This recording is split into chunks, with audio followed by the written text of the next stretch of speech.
There we go. So without further ado, it's 7:03, so I try and respect everybody's time as we move forward. I am really delighted. I'm going to go fangirl a little bit here, Alka, to have Alka Joshi joining us for the Career Conversations Book Club today. Alka has a special place in my heart, even though she doesn't realize it, because her first book in this trilogy was one that I picked up shortly after my mom had passed away a couple of years ago.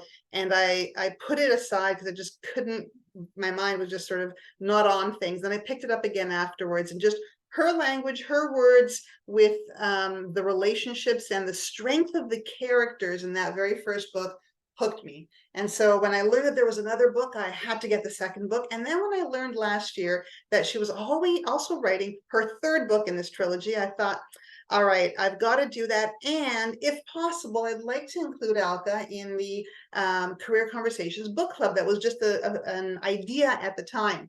And when I was talking to people about it, they said, yeah, but it's a piece of fiction. It's a novel. It's not a real how-to book. And I said, yeah, but you've got to see this author's story herself and the characters that she has, the strength and the, even though they are from years ago and carrying across oceans, the opportunities and the challenges that the women in her book and the men in her books face are ones that many of us can relate to. So I am delighted to have Alka join us today. Thank you so much, Alka. And I wanted to just go through some very preliminary introductory remarks, and then Alka, I'm going to turn it over to you for the group. So as we remember, we are recording for the purpose of everybody who is registered. So if you're watching us at a later time, we hope that you are well and that you'll enjoy this conversation. If you would like to share anything on social media, hashtag GA Career Conversations is a wonderful way to go. And the format, just as a reminder, for those who are new perhaps to this book club, we spend the first little bit, half of the first third, rather, my math is not good today, the first third on the author and her career journey. Then the second third is about the book. We dive into the book and I'll ask some questions. The third is for all of you to ask questions, make comments, be able to share your thoughts and comments and questions with Alka herself and with the group as a whole. And so that will be the format for today. We'll ask you to open up your cameras if you can and unmute at the end. If you have questions along the way, put them in the chat or comments. I'd love to share them. And for anybody who is an Ontario lawyer, we do have 1.5 hours professionalism. The Law Society of Ontario did agree that there are career nuggets and professionalism nuggets here and cultural competency nuggets that impact your practice sometimes, and so did agree to an hour and a half of professionalism credit.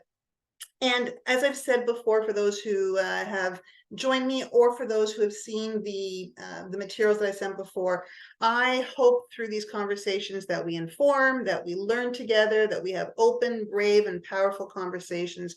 And as one author, Elisa Hancora, had once said, though, that brave spaces can be exhausting sometimes. And so for that purpose, she said what we need is, and what she suggested is accountable space. And for that reason, when I read her words, I thought there was some power in that, for me at least. And I'm hoping that we all bring ourselves, our intentions, our words and actions, and understand how it impacts everybody else and hold space for accountable space for one another and for ourselves in this conversation. Now, as I'm about to turn to Alka and welcome her and ask her the first question, I do wonder where people are, at least right now, for those who are live, listening live, where you are watching from. I know across the planet there are various challenges, climate issues, there are fires, and there are landslides here in our own country. There have been some tremendous landslides. So I hope everybody is safe as you're observing it. I hope everybody is okay. And if you are able to, in the chat, just tell us where you're tuning in from. Is it from Toronto, from Canada, from somewhere in the state, Scarborough, Ontario? Kimberly, good to see you. So just let us know where you are joining us from today. And Alka, over to you, because you're joining us from sunny. Yeah, sunny Monterey. Sunny Monterey. Welcome. It is such a pleasure and such an Thank honor you. to No be. fires, no storms, no floods, nothing here. I am Nothing to glad. see here, folks. I'm glad to hear that. I'm glad to hear that. So I really am excited to introduce you here to the book club and to have this conversation. And one of the things that I always start off with is really the author's own personal career journey, because having spoken with you, but also read a little bit about it beforehand, I find it a fascinating story and a fascinating journey. And it's always interesting to people to learn, whether they are lawyers, professionals, marketing executives, people who are still in school and not sure what they're doing with their careers or their lives. It's always good to hear how other people have navigated, by chance or otherwise, their own career. So over to you for now to introduce your career journey to the group, please, and thank you. Thanks so much. Thanks, Gina, for having me. And thanks, everybody, for joining. I love to tell people about my career journey because I think it's such an important part of who I am. And because I've had 4 different careers, including this last one, becoming a full-time author, for me, this is a great way to be able to share where I've been, how I got from one place to another, because I think we all have our own journeys like that. My very first thing right out of college was I didn't know what I was going to do. I had a BA in art history, and what is that good for? But what was happening at the time in 1980 when I graduated is that everybody was going into something called a management training program, and a lot of different companies had these. And so what you would do is you, as an intern, you would be placed from one department to another to another. You were just learning how to run companies, basically. So I did that, and every single day I did that, I hated it. I just hated going to work. I hated having to make presentations. I hated having to look at numbers. It just was not me. And eventually, after on my 4th year, I ended up in the internal auditing department, which is not me at all. I always wanted to have a creative career, and I thought, how did I end up here? So I saved up a whole bunch of money so that I could quit. At some point, I said, okay, I've got enough now. I can quit. And at that point, I just spent 2 years exploring. I said, okay, what can I do? I want to study graphic design. I want to study illustration, art, typography, advertising. I just tried a whole bunch of different things, and I loved advertising. So I thought, okay, I want to do advertising. I want to become an art director in a major advertising agency. I knew that I wanted to do TV commercials and big budget things. And so I got into this list of ad agencies in San Francisco whom I could go to. And the big agencies have to be in a big city: Chicago, San Francisco, New York. And so, okay, so I'm in San Francisco, and I thought, how can I make them know who I am when I have no pedigree in this business? I don't have any friends or family who are in this business. I have no way to get into this. And so I thought I have to be noticed in some way. And my friends said, this is not going to work if you just go in blind, because, they never, ad agencies never hire anybody just off the street. If you're going to get started, they're going to put you in the mailroom.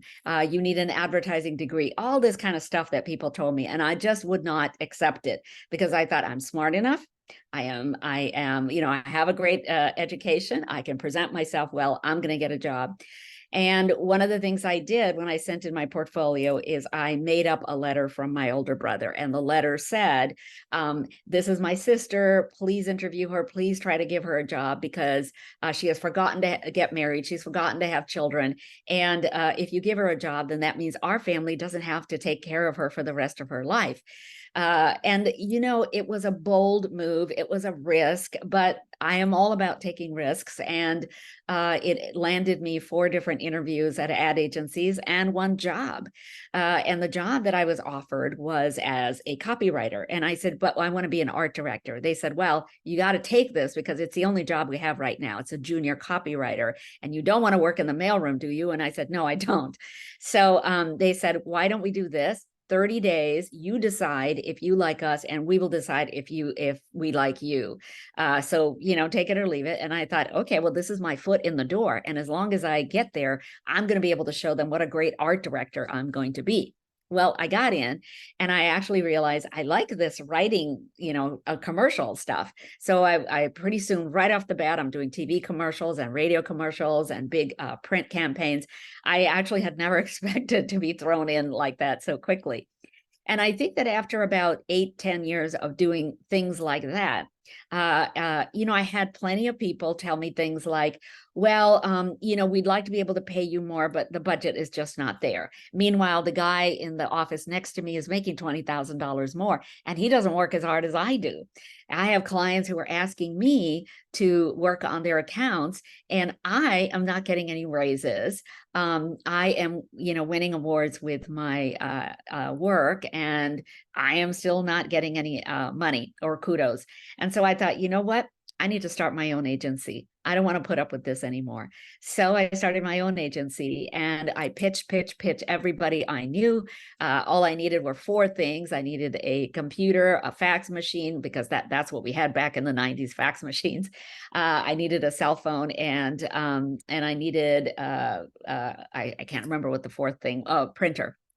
And so with those four things, I pitched, and then within 2 months, I had more business than I could handle. So for the next 12, 15, 20 years, that's what I did.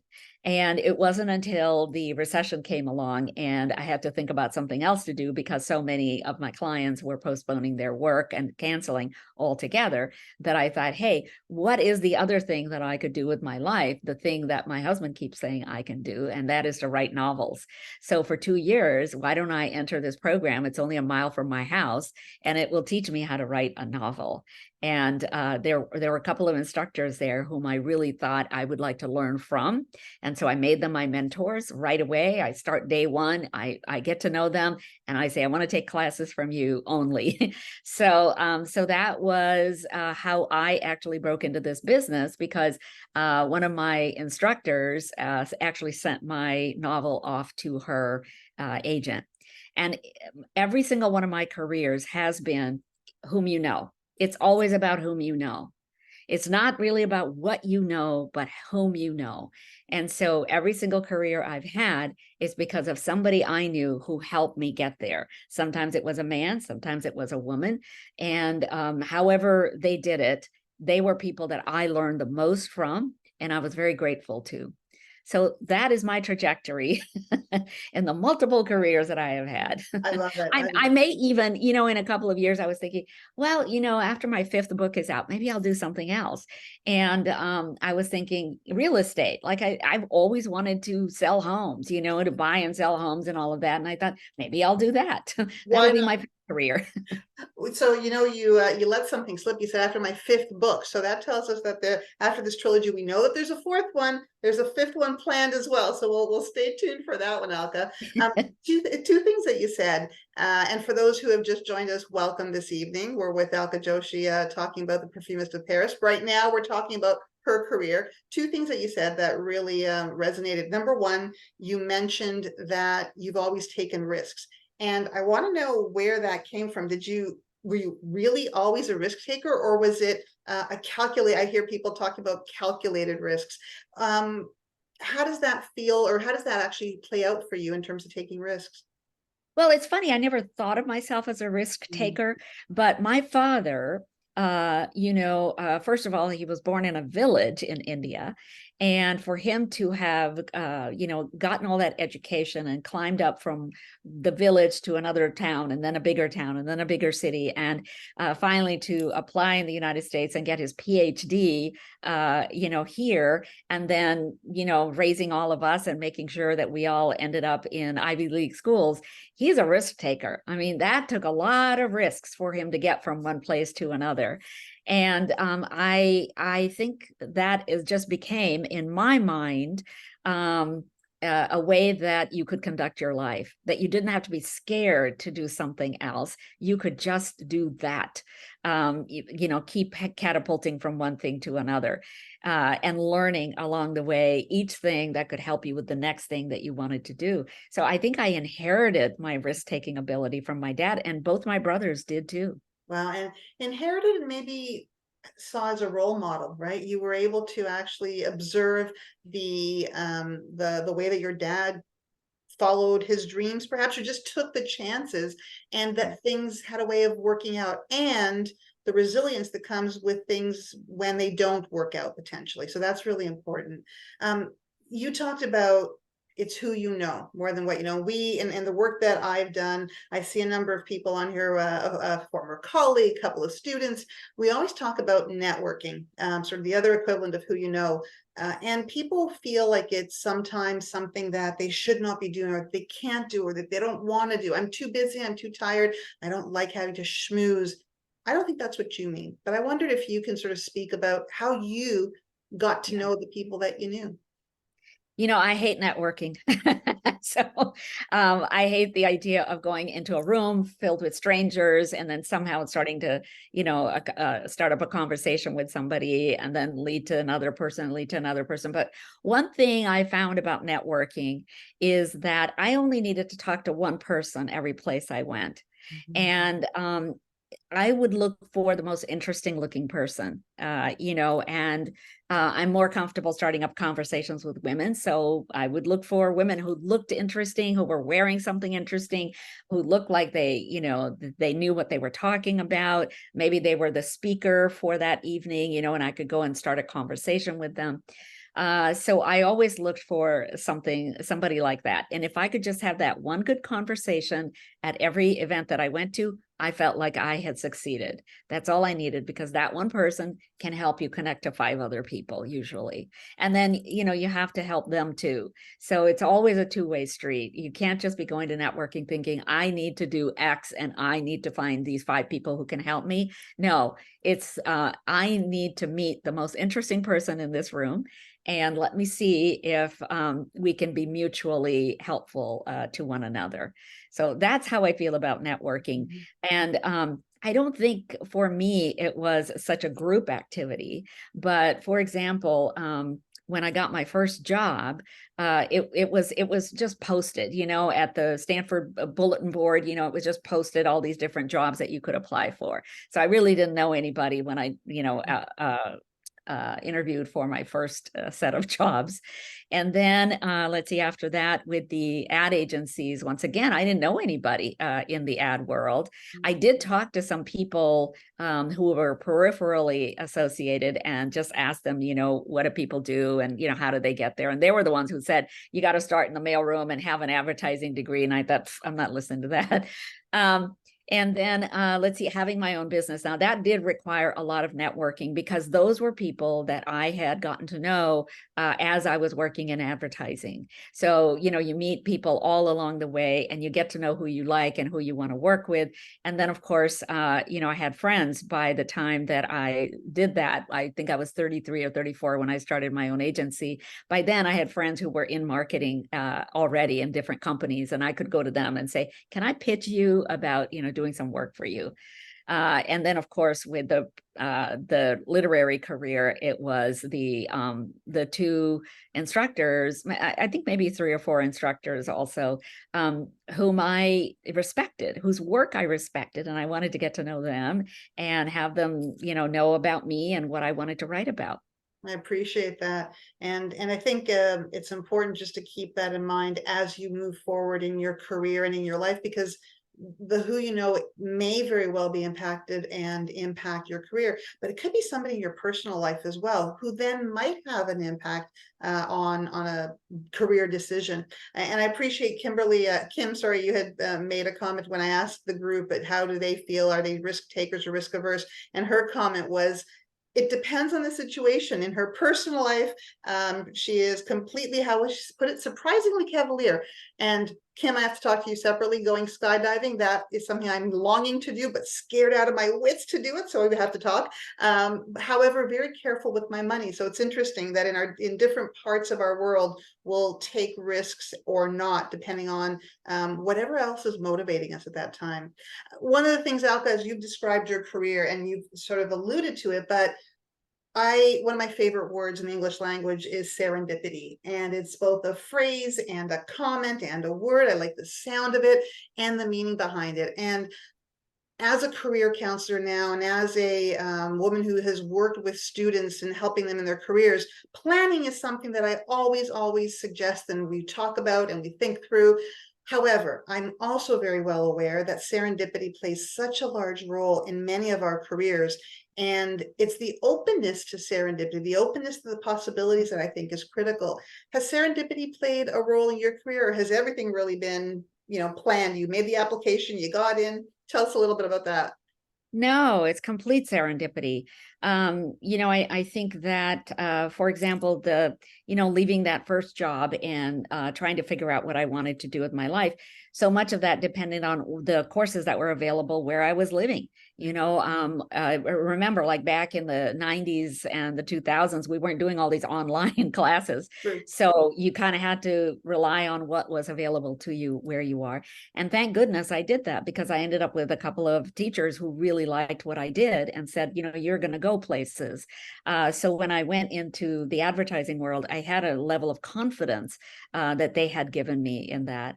And then, just the fact that I happened to get the attention of these two creative directors at McCann Erickson, who saw my portfolio and said, well, she's kind of quirky, but let's see if she's got anything that we want. That was complete serendipity. I could have run across art directors who just did not have a sense of humor about what I had sent and probably thought, nah, she's too weird. We don't want to work with her. And then, of course, it's serendipity to be able to just say to yourself, I'm going to quit one job. I always quit a job even before I had another. They always say you should have another job before you quit. But usually I was at the point where I just thought, I can't take another day of this. I just got to quit. And then 100% of my time I'm devoting into whatever else I'm going to do next. So when I quit my job in advertising, I was like, okay, you know what? Just whatever comes, I'm going to take anything that comes, and it doesn't matter if I've never done it before. So, people would call and say, listen, I have this event that's coming up. There's 150 people who are going to be attending. I need to get across these and these and these values. And I'd be like, I'm your girl. I can do that. No problem. I'd never done it before, but then what I do is I just call people and I say, well, how do I do something like this? Will you help me? So I think, by the way, and I think that phrase, will you help me? Can you help me? Will you please help me? Are ways in which I have always been able to get to the next level. Because when you ask, there's so many people who will help you, but you have to kind of get to know them first. You can't just come out of the blue and say, will you help me? You have to be able to show some kind of value to them. And so then it was complete serendipity that the 2008, the mortgage crisis came along, and I was forced to do something for 2 years while the economy recovered. And there just happened to be a mile away this particular MBA program, this MFA program. And then they just happened to have these two instructors whom I wanted to learn from. So serendipity plays a huge role in your trajectory and also in your success, I think. Absolutely. No, I love it. And will you help me? Sometimes it takes a lot of courage to even ask those words. So as you said, you have to show some value, but you also have to believe in yourself as well to be able to ask that question of others. Will you help me? Can you help me? So I really appreciate that. I love seeing, we've got two responses. Tally, nice to see you here on today. And Kea, being more of a risk taker at later stage in life, one in the 40s, one in the 60s. So it's interesting how we may at some point feel like we can open up to those possibilities as we move forward.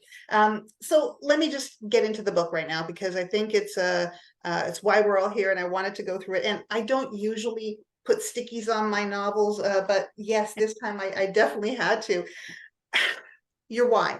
I always want to know from the author why you wrote this book. I mean, I know that you had two previous stories, two previous books, and that this was part of a trilogy, but why was this book, or maybe the series, important for you to research and to get out there into the world? I did not, sorry, I think there's sirens going on here. I did not know what I was going to write about until I got into the program.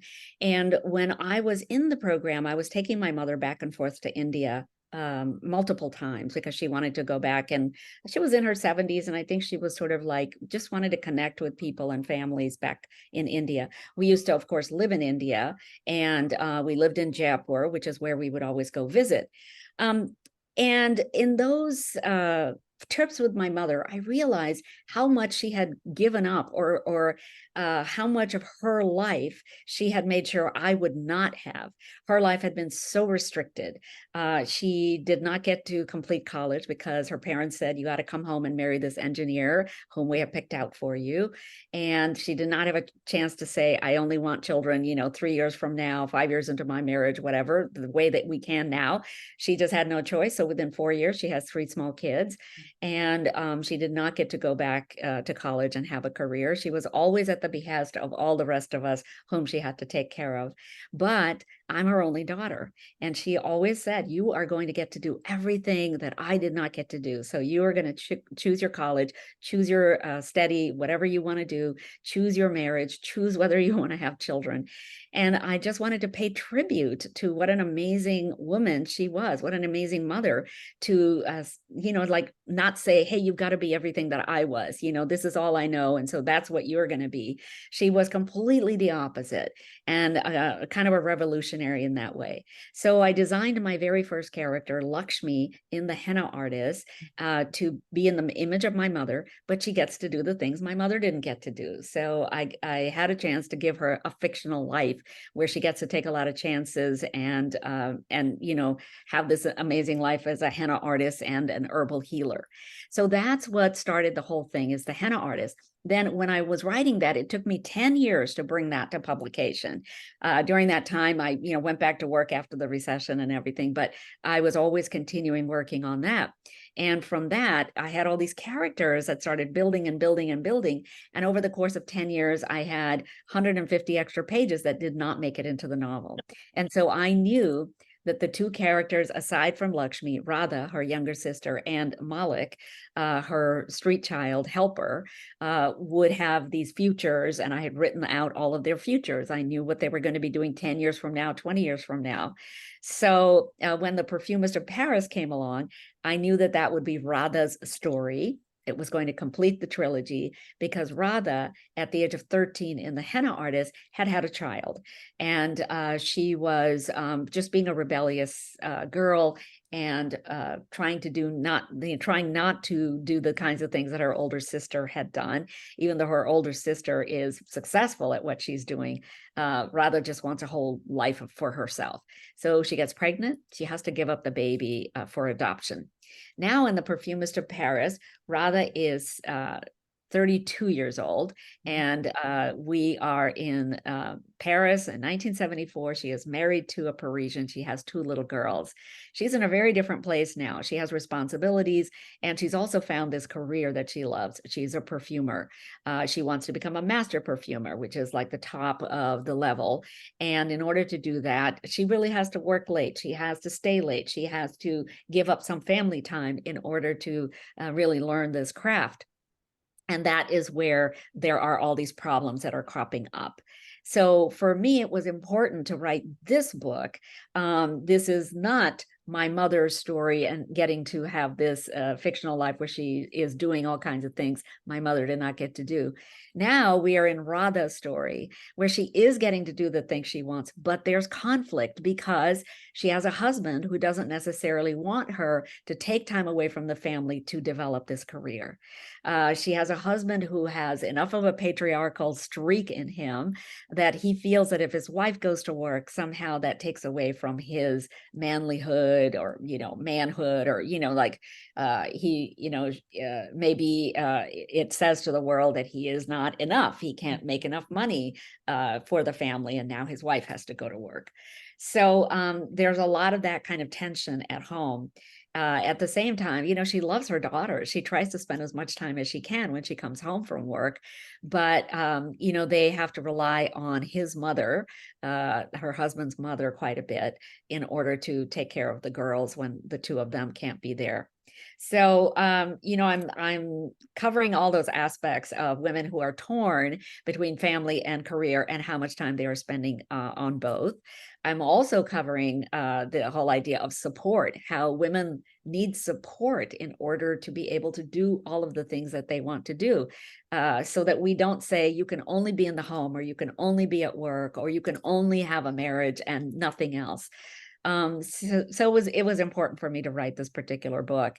And another thing that occurred as I was writing this, and Radha is having all of these complications in her life, I thought, well, I'm writing about 1974, which was sort of a women's movement in France, and they were following the United States women's movement from like 4 years before. But in the ensuing 50 years since that women's movement, how much have we been able to help women? And I know that we have moved the needle a little bit, and sometimes we go backwards and sometimes we go forwards again. But I think that we still haven't done enough to help support women when they want to do 5 different things. Why are we always, restricting them? And also we're taking their liberties away. We're constantly saying, women, we need to control your body. We need to control your mind. We need to control what you do at home and what you do at work. So I think partly I'm just trying to make a statement about how maybe we haven't done enough to help women succeed in life and all of the different endeavors that they have. Well, I have to admit that when I was looking at the book, I had to do, when I first started it, I had to go back to the date. You know how you have the dates at the beginning? And I thought, wait a minute, is this set in 2020 or 2000? And then when I saw 1974, I thought, yeah, how much has changed? How much hasn't changed? And the fact that it was written perhaps now, but that it reflected an era that seems very resonant with what we're experiencing now. That question kept coming up in my own mind, and I think it was important to explore that. Very important for you to explore that, and for us to sort of join in that conversation. So I'll ask you in terms of that issue of women's rights and whether or not we have made changes or not made changes. Why was that important for you to move forward?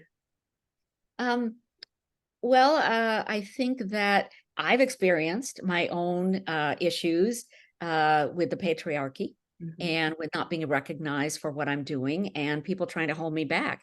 Like I remember, one time I went into my boss at an ad agency, and I said, I would like to know why the guy next to me is making $20,000 more. I think that I deserve to make that kind of money as well. And, she said to me, she goes, well, you're just not as talented as you think you are. Mhm. Oh my gosh. Wow. That really hits you in the solar plexus. That just hits you like I think I'm doing a great job, and this person just deflated me, just said you are not all that. And I think that we need to have more books like The Perfumist of Paris, where we have these bosses who maybe say, you know what, I think that you do deserve more. Why don't I give you more responsibility? You show me what you can do with it. I'll give you this amazing project. You show me what you can do, and then let's talk money. So I think that partly I'm trying to assuage my own, uh, you know, uh, experiences and sort of negative experiences in the working world, and I just want to say, hey, women, you can do this. You can take that risk. One of the things that Radha does, which I did not do in early enough in my career, and I wish I had, is that when she recognizes that her boss has designed a scent that is not giving the client what the client is looking for, she doesn't go to the boss and say, hey, you did this wrong, or this could be done better. No, what she does is she takes the onus upon herself to figure out what could be a better solution, and then present 6 of those solutions to her boss. Mhm. So that the boss is not at all on the defensive. She's like, oh, well, let me see what else you did here. And then she's able to say, you know what, you were right. Let me pick one of these solutions, and now you go to work on those. So I think, I've learned things over the years about what not to do and what to do. And I imbue my characters with the more positive things that I think I have learned and brought to the table. Yeah, I love that scene. And is that also, maybe I'm mixing my scenes, but isn't that where her boss actually said, next time, just tell me? Like, I think at one point she said, next time, come up to me. She's trying to give her confidence as well. Don't be afraid to challenge me. So this was an ideal boss that you were presenting with Radha, that many of us may not have the chance to have had and experienced, and some of Right. us have had the chance to experience that kind of a boss who is there for you, has your back, gives you Yeah. the wings to fly, gives you the opportunities to challenge yourself. And so Yeah. I love the fact that she's either a created boss for you, Yeah. given all the good and the bad experience that you've had, or maybe she was somebody that you had experienced. The other thing that's happening at Radha's job is that somebody is sabotaging her Yes. work, and she doesn't know who it is, but it's getting her in trouble, with her workmates, and also with the boss and the boss's boss. It's getting her in trouble. And this actually did happen to me. Somebody was sabotaging my work. And I think that, this can happen in almost any environment. Some people just decide they don't like you, Yeah. and you have no control over that. Some people just decide that, they are just going to make your life miserable, and you have no control over that.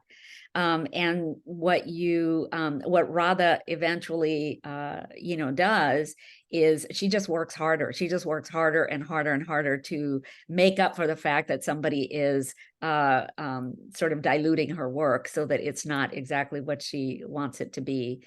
And ultimately, she just has to tell her boss, by the way, I think something's happening. I don't, and rather than complaining about a particular person, she just says, here is here is something that I think is happening. Here's something we might be able to do about it. Presenting solutions to bosses is just so important in any job. And it took me decades to learn that. Yeah. Come to me with the solutions, not with the problems, right? That's sort of a standard leadership comment that I hear. Yeah, and this really came into play when the henna artist was being turned into an audiobook. So all of my books, HarperCollins turns all of them in all of the different formats. So when they first come out, there's audiobooks, ebooks, large print, everything. And so for the henna artist, they were starting to work on the audiobook. And they presented me with 5 possibilities. They sent me the MP4 files. And I said, oh my God, I don't even hear the main character. She's in my head and I know what she sounds like, and this is not her. And so I thought, okay, I can go back to them and I can say, hey, I don't hear her, or I can take the onus upon myself and present solutions. So I went to Audible and I started listening. In the first 5 minutes, those are all free of any book that you want to listen to. So I listened to a whole bunch of books that had Indian names, Indian authors, and I found the voice. I said, oh my God, this woman is it. So I went back to Harper Audio and said, hey, you guys, could you possibly audition this woman as well? I've heard her on different things. I just sort of made it up. I've heard her on several, audiobooks before. I think she might be perfect.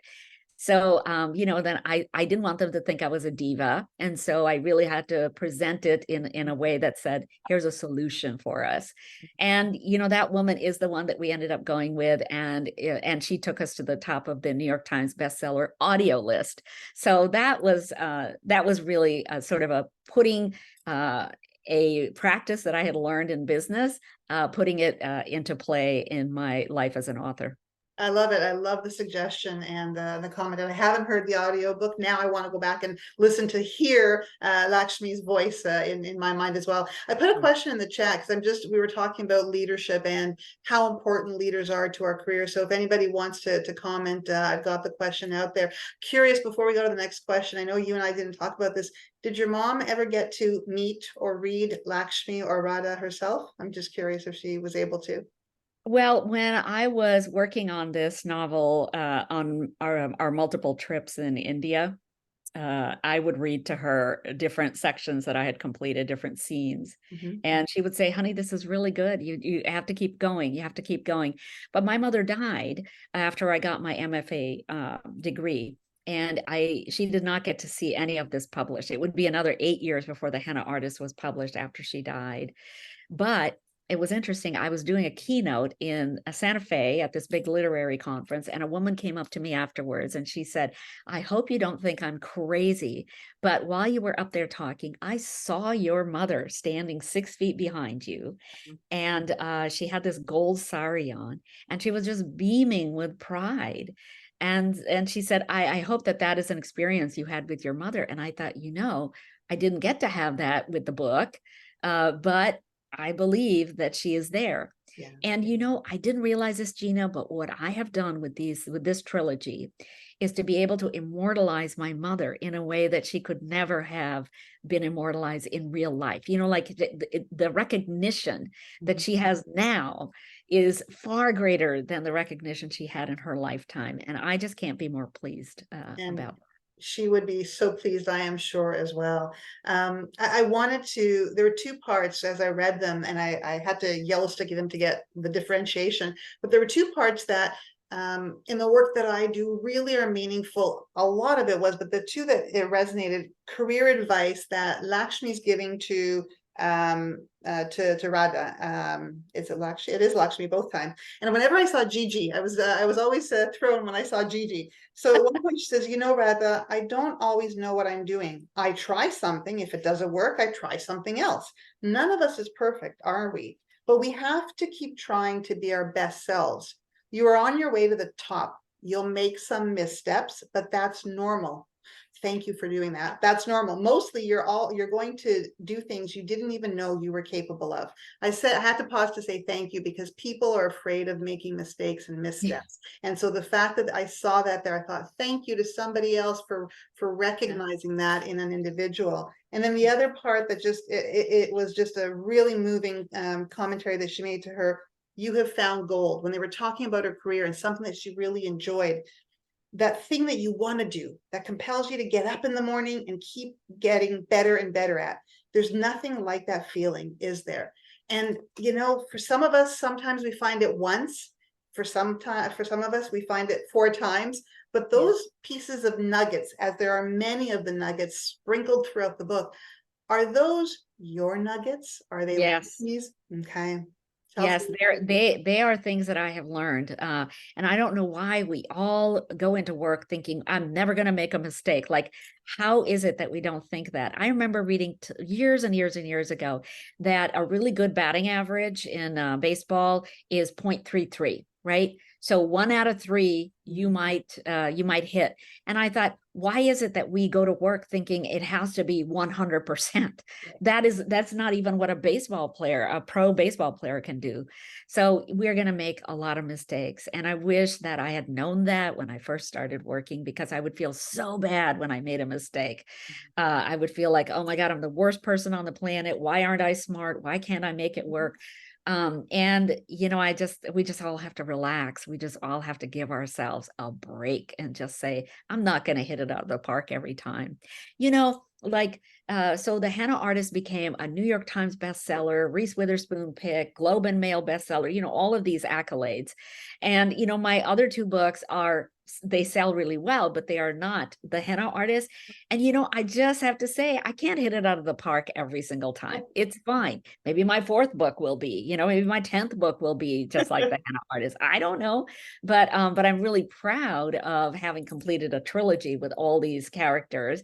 And I think that we all need to stand back and say, I am really proud of what I have done. That this is a real accomplishment. Not everybody could have done this.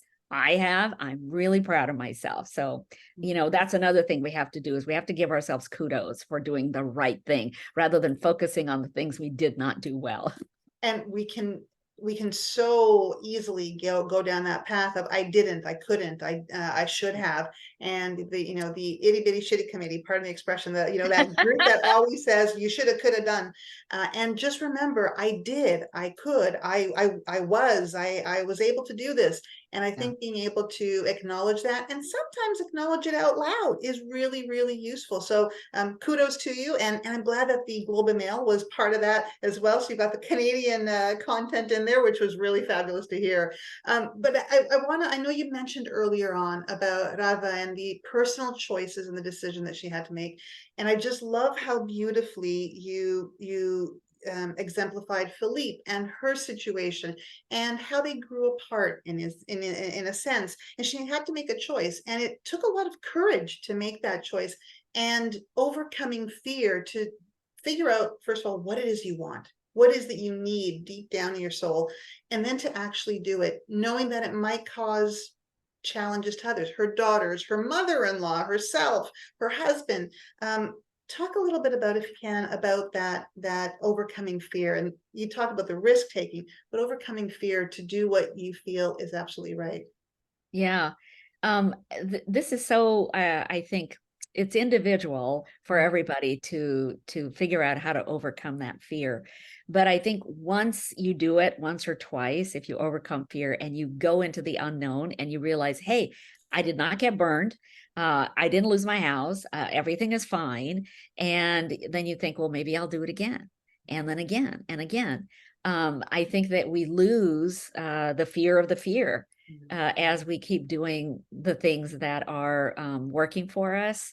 Uh, and it is scary. It is scary to go into the unknown. I mean, I didn't know that I would be able to succeed in my agency, like setting up my own agency. You know, a lot of people said, "Oh no, you should have another job lined up just in case this doesn't work out." But I don't want to have half a foot in one camp and half a foot in the. I don't want to do that. I want to go whole hog on what I want to do and not worry about the stuff that is going to make me crazy, the stuff like I'm not going to succeed and I'm not going to be able to do this and I'm not going to be able to do that. You really have to just jump in that cold water, just do it. Yeah. But okay, having said that, you do have to do it. You do have to do it knowing how you're going to make it happen. You do have to plan. Okay. So for example, when I started my agency, I knew that I was going to have to call all these people and say, would you let me pitch you? And then each person I pitched, I knew I was going to have to write a thank you letter and then say, is there somebody else whom I could pitch? I knew that I would have to start a list of freelancers and that I was going to start asking people when I went to a networking event, hey, do you do this kind of work? And do you know anybody else who does this kind of work? So, and like I said, I knew that I needed about $10,000 in the bank so that I could at least survive for, let's say, 6 months. Now, remember, this is in the 1990s. So yeah, you could survive for 6 months on $1,000. Um, and so you do have to do a little bit of planning and you do have to sort of have a game plan going forward. But you just have to then after that move forward and you have to put 100% behind that. Absolutely. So yeah.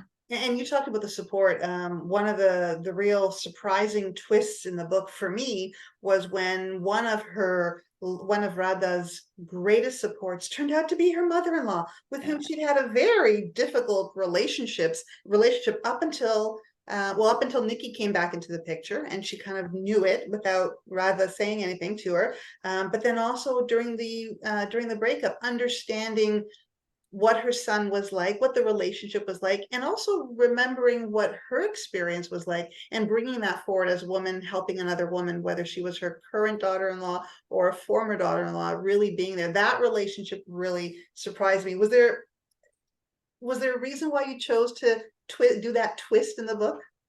Well, a lot of times my characters do things that do surprise me. And I have been with these characters now for about 13, 14 years. And they're like my family. And I just let them do what they want to do on the page. At this point, I just write one scene after another, after another. It just leads from one thing to the next. And then these characters just are doing things that are so like, what? Really? You're going to go there? I didn't know that.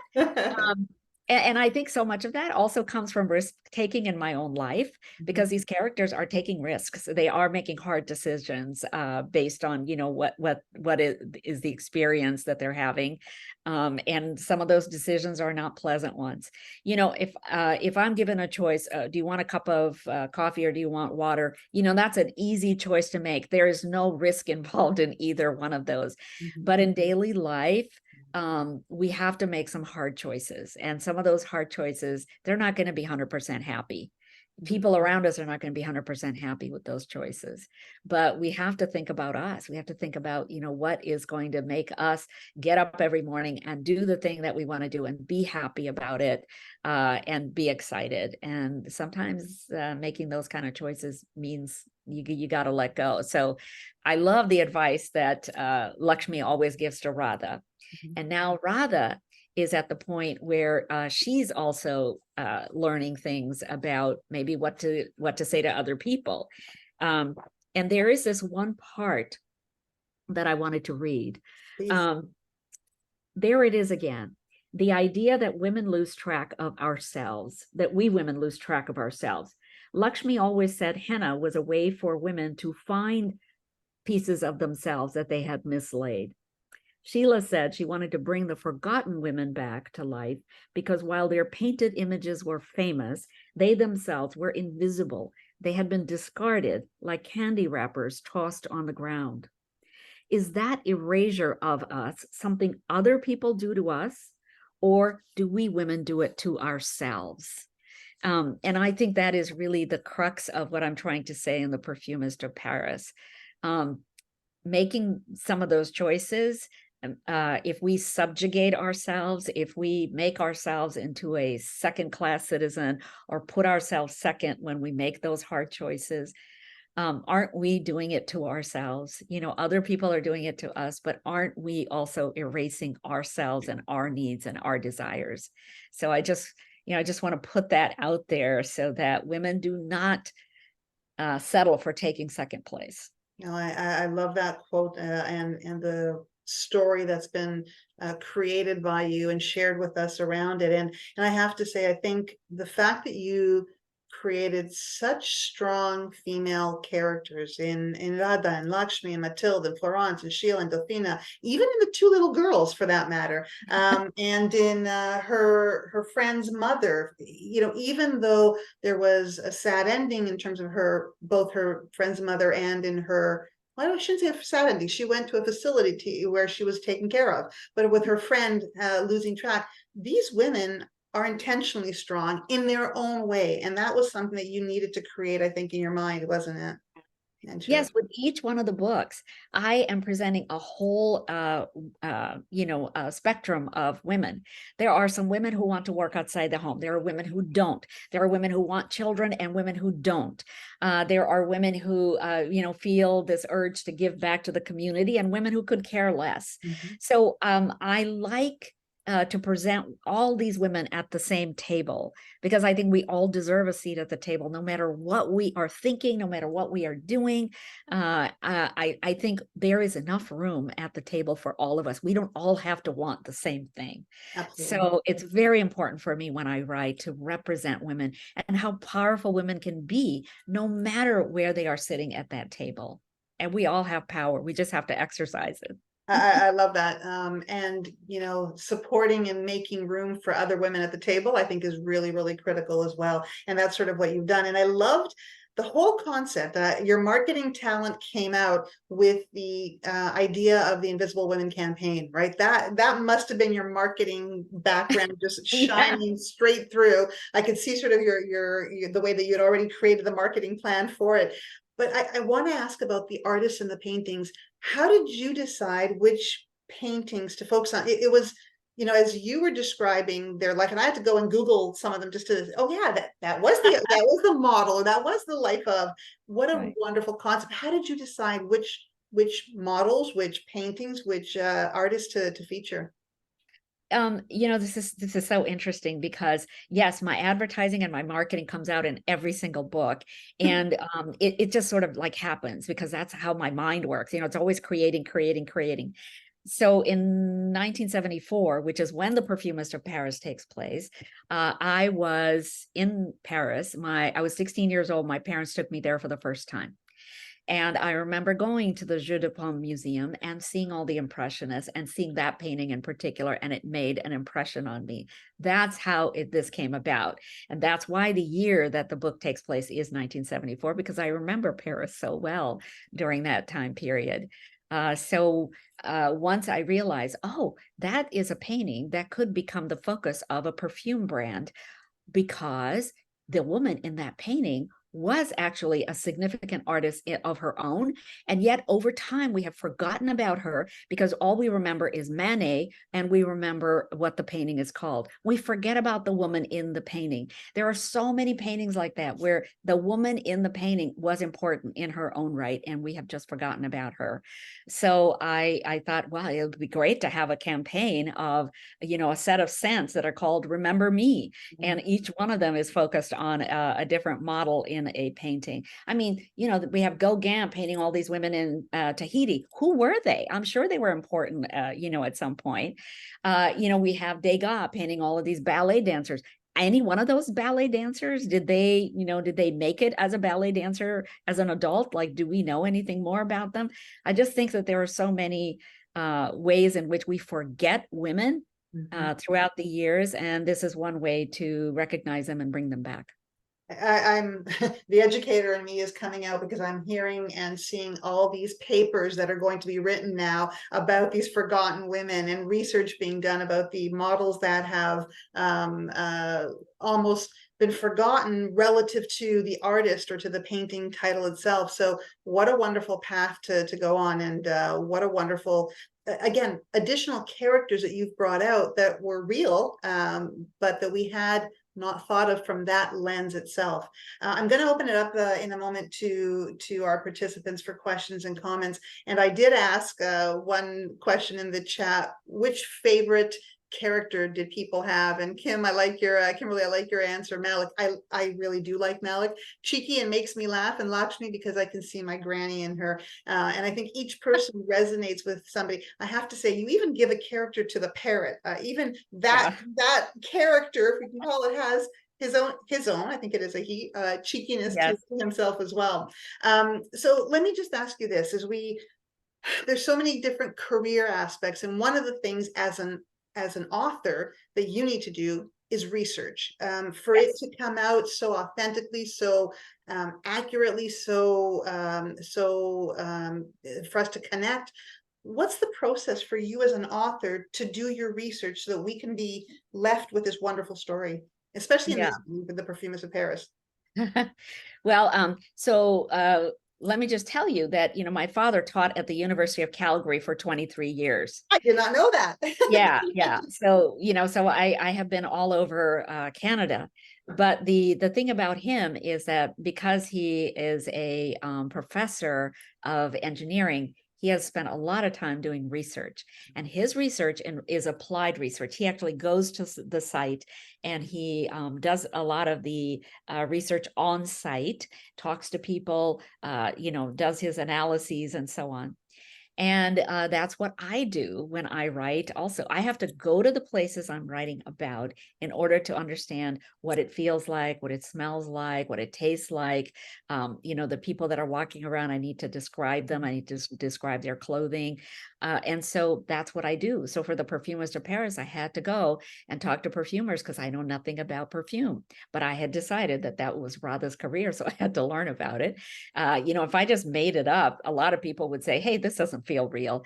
But in my books, I want the reader to feel immersed in the story so that they actually feel like they're walking lockstep with the characters. The only way I could do that is that, you know, the henna artist is in development at Netflix. And one of my producers, Michael Edelstein, we go out to lunch when I come down to LA. We were having lunch and I said, I need to learn about perfume. And he said, see, this is where people help you, right? I said, I need to learn about perfume. I don't know anything about it, Michael. And he said, oh, I have a friend in New York City that you should talk to because she knows everything there is to know about perfume. She's helped develop so many of them. I fly out to New York City. I meet with Anne, and Anne introduced me to the whole world of perfumers in New York, and also fragrance labs that I could go into to see how Radha would operate there. And then from there, I flew to Paris. Those people that I spoke to, I said, hey, is there anybody in Paris that you think I should speak to? They all gave me the name of somebody. I went to Paris. I set up all these meetings, and then I talked to boutique perfumers and large scale, you know, companies. And then I said, now, who do you recommend I go to next? And they all said, go to Grasse, which is in the southeastern part of France. That's where perfume is compounded and bottled. I went down and interviewed all those people and went to those factories. And then I flew to Lisbon and talked to a couple more perfumers there that I had been, you know, told to talk to. And then I came home and then I started writing. So for me, it's very important to be in the environment, to do the research, to talk to the people who are involved in the actual work. And then I can somehow have my characters do all the things that I've seen other people doing in real life. I love it. And question: this, I don't think I saw this in the latter part. The labs in India that you described. do they still exist in the same way? Yeah. Oh, They yeah. do still exist. As a matter of fact, they sell their essential oils that they're making in these very organic type of factories. They sell them to companies in France still. Okay, so that 50-year change has not happened. It's still sort of the authentic as we saw it and saw it as we read about it And in your book yeah, in yeah. 1974 as well. I love You it. know, cow dung is still used Mhm, to get the fires going. mhm. Cow dung is a very clean fuel, by the way. It doesn't smell or anything. You know, it's dry cow patties. You put them in, it makes a great fire. And then the vessels are sometimes made out of camel skin. Sometimes they're, just copper. And then you have the seal that goes on the top uh, when you are distilling. You have to have some kind of a seal at the top so that this moisture and steam is being made inside this vessel. Wow. And the vessels are there's a wax that they make out of, like, I don't know, honeybees or something. And then the wax is put around the top of the vessel to, seal it. So everything is organic. Everything that's being used is real product. It's not sterile the way that the French lab is that Radha works in. It's a very sterile environment there. Everybody's wearing lab coats. Mhm. But in India, in these same fragrance factories, men are not wearing shirts because the environment is open. The sun is beating down. It's very hot. And they're just they're just doing their thing like they have done for thousands of years. So I'm gonna I have to ask this question now because you mentioned the men in the Indian labs and folks, I will open it up, so have your questions ready soon. You had a wonderful capture of young women, young girls who started working alongside these men. Again, change, right? Doing something a little differently, getting them to learn the trade and build up their own skills. Is that something that's still happening in India? Are there young girls or women working alongside men in these factories too, or in these labs rather? Yeah, there are people working in different kinds of factories. I don't know about that particular Okay. perfume factory, but yeah, women are always being young girls are always being taught to do other things. When I was writing the henna artist, I went to speak at a middle school. They all like to speak to people from America who are doing interesting things. So I was telling them about writing. And the principal then said, I'd like to show you something. So we went to the back of the school, and then down below, in on the first floor that comes out onto the sort of the backyard, there were these girls, and they were being taught their numbers, their letters. They were anywhere from 10 years old to 18 years old. They had come from the village. They get bussed in from the village every day. They are given their uniforms and given these books, and they were learning the art of henna. Oh, That's what she wanted to show me. So they were learning from older women and learning that, because this is something that even if they get married off at a young age, 14, 16, 18, whatever, that they will have an opportunity to make a living if if maybe they have too many children and they need the money, or their husband can't make enough money, or they have a terrible husband, and they're left on their own. They will still have something to fall back on, which I thought was really cool. So yeah, they are being taught these kinds of professions where they will be able to make their own money.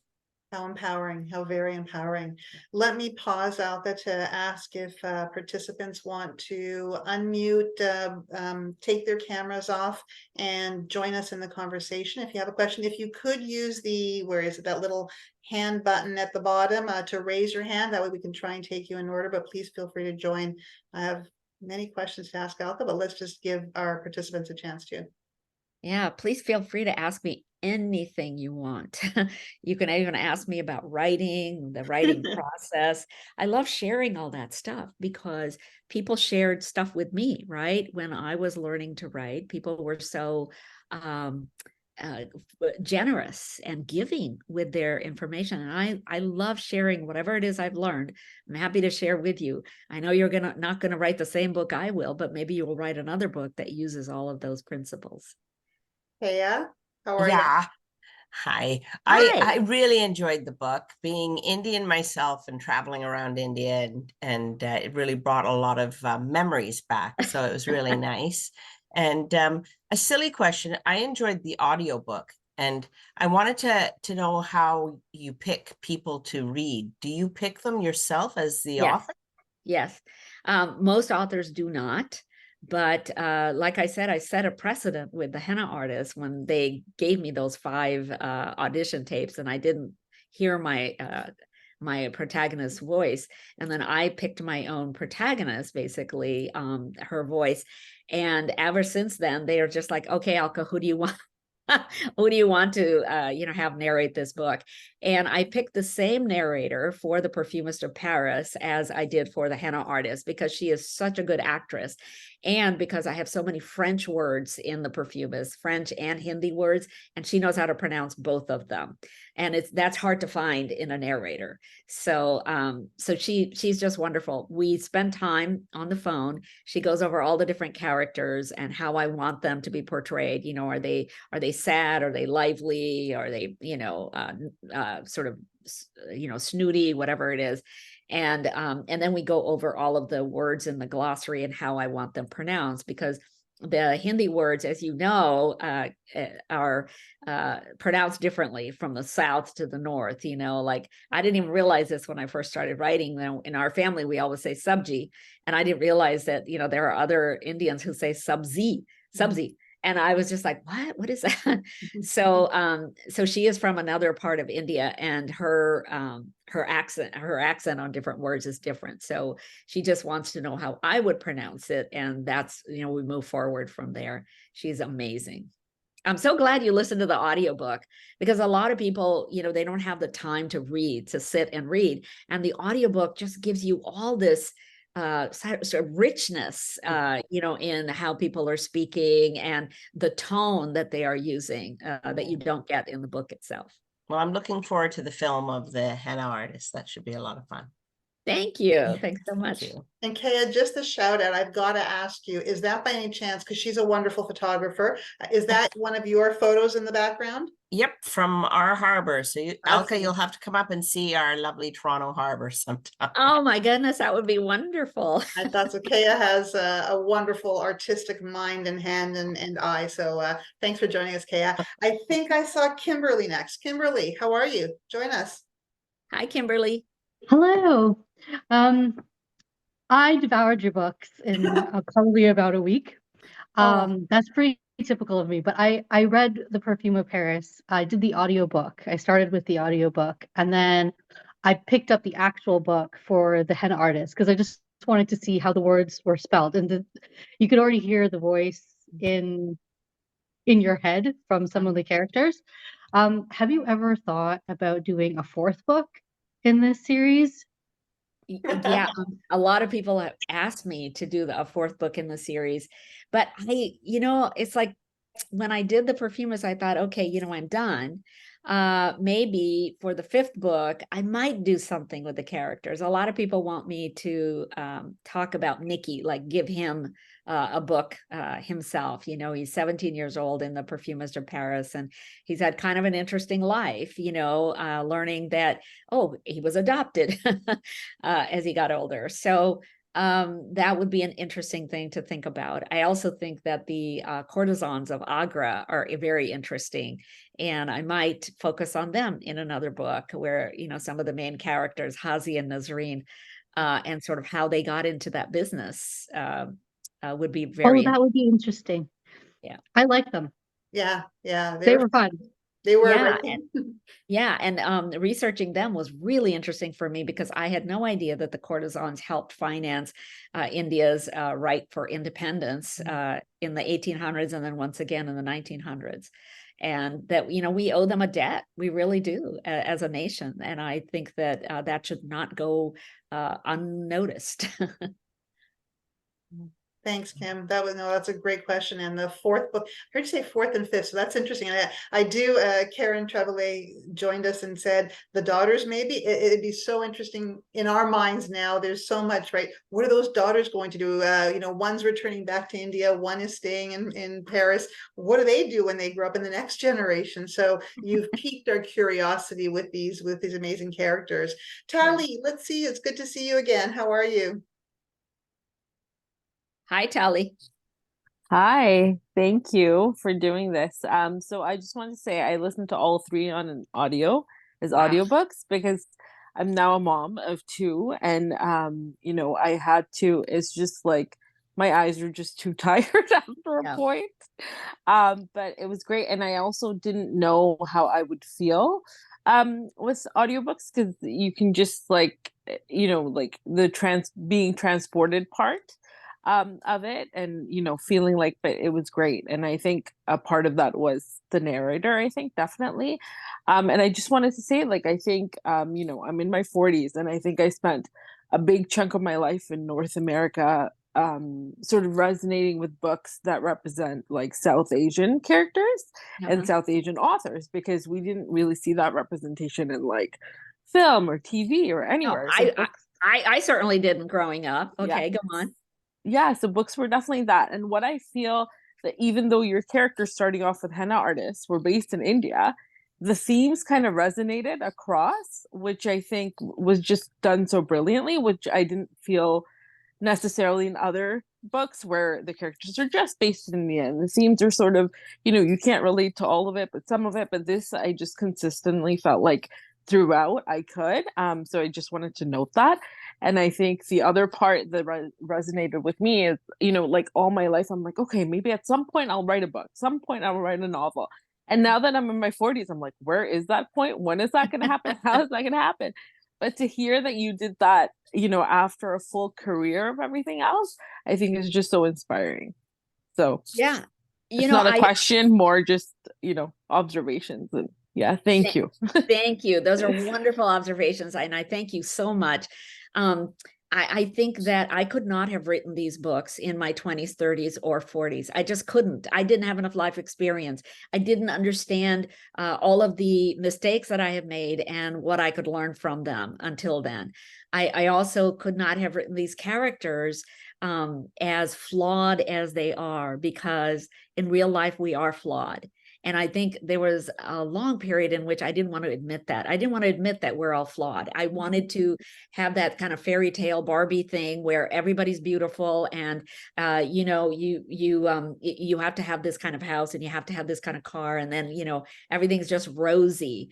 And life is not like that. We all have lots of setbacks, and we have victories, and we have our failures, and we just have to be okay with all of it. So it wasn't until my 50s that I actually started writing, and the first book was published when I was 62.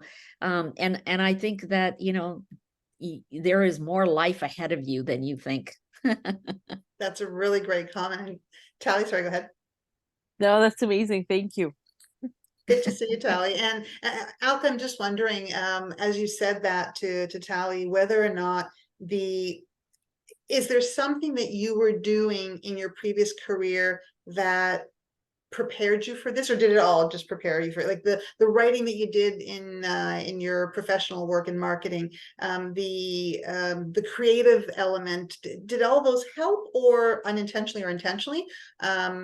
Or did it just sort of, when the time was right, you sat down and wrote daily? Like I'm hearing that people say you've got to write daily if you're going to be writing that book. All of it helps. I think all your experiences come together to help you in whatever the next career move you have. For example, just basic things like meeting your deadlines. When you're a writer, you have to meet deadlines because other people are depending on you to turn in your draft, for you to give feedback on the covers that they have designed. And just in all kinds of ways, you need to meet your deadlines.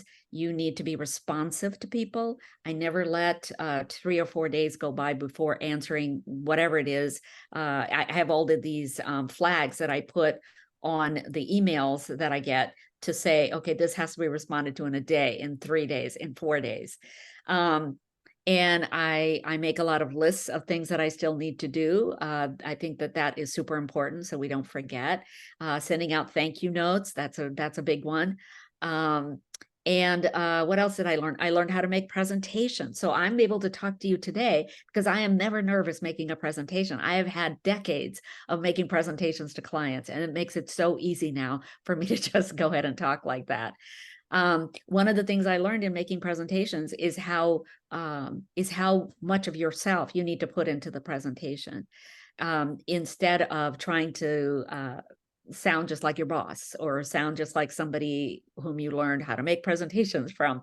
You have to put yourself into it, a little bit about yourself here and there scattered through. These things are really important.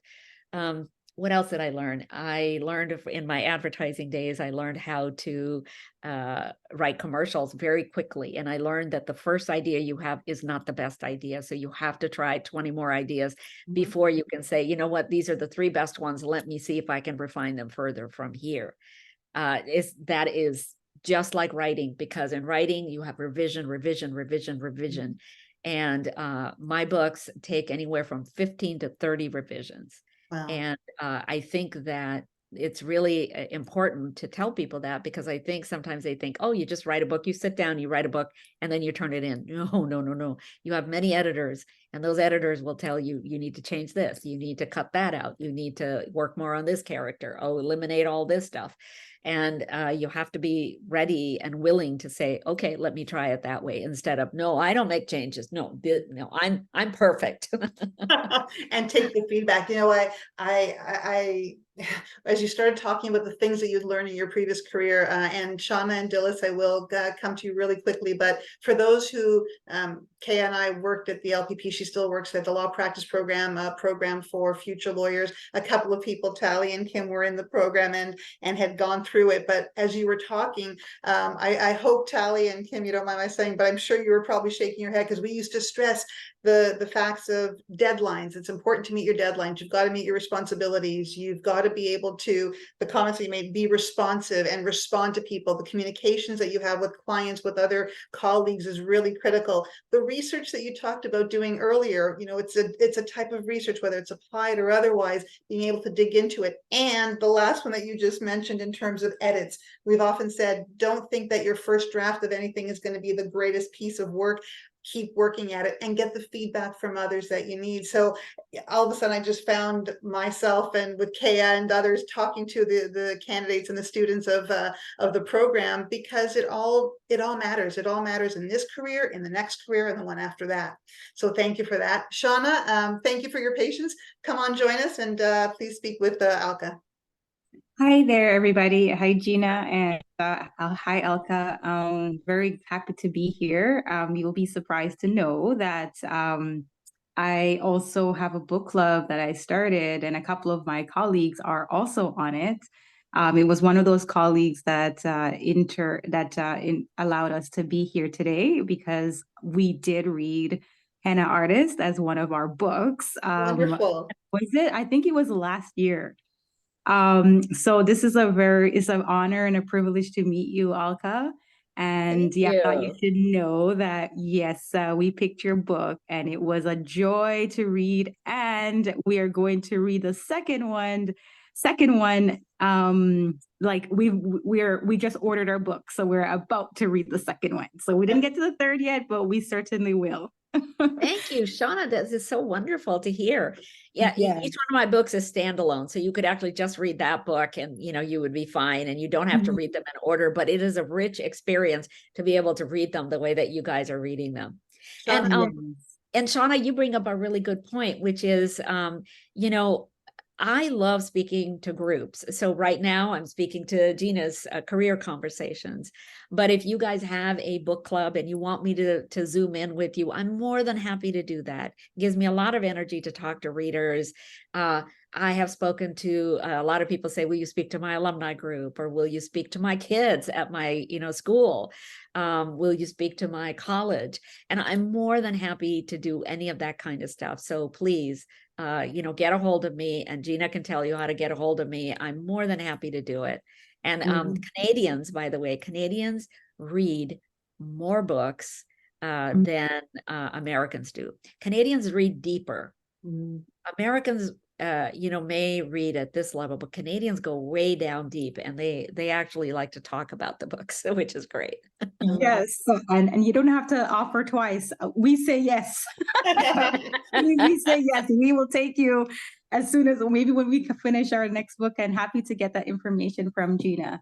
Absolutely. The other part that was interesting to me, Alka, is the writing process. You said some very interesting things that I just, just resonated with me.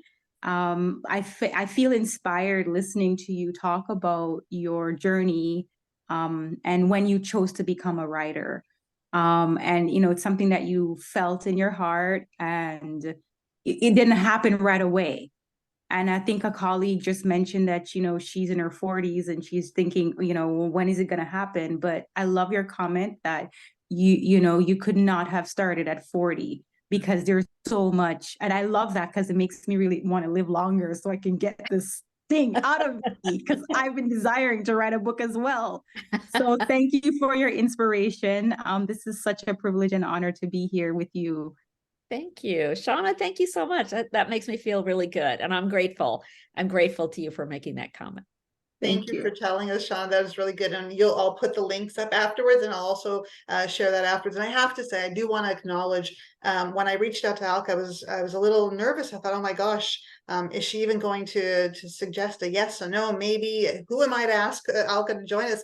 And she said yes, and she was so friendly about it. So I'm really grateful for that. And Shauna will share that information with you as well. You got to tell us which book club. And I see that Karen has also read The Henna Artist in a book club. So Alka, you are definitely a book club known around the globe. So thank you. Dilith, I don't know, please join us and share your question or comments. Hi, thank you so much. My second Shauna's comments. It's such a privilege to be here and an honor to hear you speak. My takeaway basically is about the career advice in terms of not being perfect. Like, we live in such a world, it's social media, everything is documented. Nobody wants to get caught making a mistake. So like, you almost feel like you're incapacitated with the possibility of making a mistake. So just to hear that, like, that batting average, I've never heard that before. And it's like really inspiring to, just keep trying something. If something doesn't work out, try something else. And so I just feel so inspired to hear that. So thank you. It's such an honor to be here. It was so great hearing you speak. And we're so excited to dive into that second book. Thanks, Dillis. That's so nice of you. That is incredible. Dillis, that career advice, when we've talked with other authors, a number of women authors in particular, who are career strategists or leadership consultants, and they've always talked about this huge challenge that is on people, but women in particular, for perfection. I thought twice about getting my hair. Oh, by the way, I love your hair, Alka, and I just it's gorgeous. But should I get my hair done differently because it's going to be online, live? But I thought, no, I'm graying it. I'm leaving it gray, so I'm going to stick with it for the time being. Haven't decided on that. But perfection in the work that we do, and being able to actually admit we make mistakes. We're not perfect. You do your best and you go with it. But I think that's a message that we have to keep saying. And I'll say this for anybody who is in law right now or in other professions where there's this huge stress sometimes to be seen to be perfect. No, I've given that up, and I always have said to people, just be you. You are great. Being great is great as well. You don't have to be perfect, but there's such immense pressure on us. So hearing and having this conversation and reading it in the books such as yours is really important. So thank you, Alka, for raising that, and for Shauna and for Dillis for reaffirming how important it is to women to hear that news, I think, all the time. I'll admit to this because I'm about to do an Instagram post about it, but I made a lot of mistakes in the Perfumist of Paris because I am not a native French speaker. And I hear from Canadians all the time that I've made these mistakes in French in the Perfumist of Paris. And I was mortified because I just assumed that my editors were the proofreader, would proofread all of that. And she didn't speak French. And so all of the mistakes are still in there. So what I'm going to do is just turn it into a positive. I'm just going to do this post and just say, hey, I'm not perfect. I just made these, mistakes in the book. And I tell you what, you give me 10 of your mistakes, 10, identify 10 of the mistakes, and I'll give you a free book. So, why not turn the mistake into a positive? I love it. Absolutely. Well, let me just share with people very briefly as we wrap up. Here is the contact that Alka has agreed to share with you. Her website, her email's available. She is a very generous individual in terms of her time and her energy. And even online and social media, that energy you exude that energy even through digital platforms. So thank you for being a part of this book club, and thank you to everybody who's contributed and participated. Kea, I always look to you for wonderful language, and you're so right. The book was so delicious. I saw Kea's comment. The book truly was delicious. It really was a lovely, not just the book, but the whole trilogy. And while there might not be a fourth to learn what happens to anybody else, there may be something else down the road. You are planning another book. Is it a different vein altogether? What can you share with us just to whet our appetites at this point? What can you? So the next book takes place in 1937. It's the interwar period between those two world wars. And we have a nurse who is half Indian and half British. And then she has a patient who is half Indian and half Czech. And the two of them bond together, but the patient dies. And then the nurse spends the rest of the book trying to figure out what might have happened. Well, we should always live in the present and enjoy the present. When can we expect this new book of yours, Alka? I think that they are planning on it for 2024, but when, I don't know. Okay.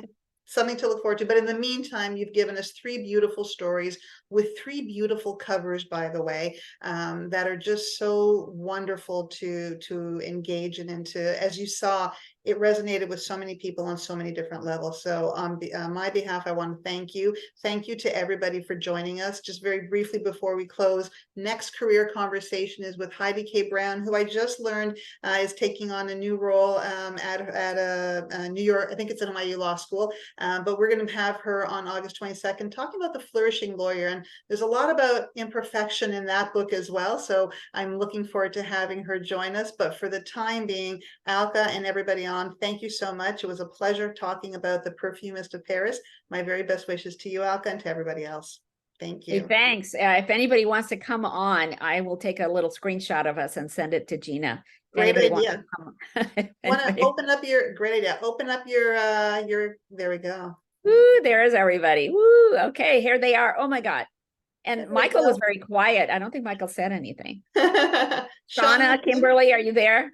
Are you willing to open up? Okay, 1, 2, 3. Yay. Okay, I'll send that to Gina. Thank you. Thanks, everyone. Have a good night. Take care. Bye. Thanks, Alka. Bye now. Bye, everyone. Bye. There we go. Bye now.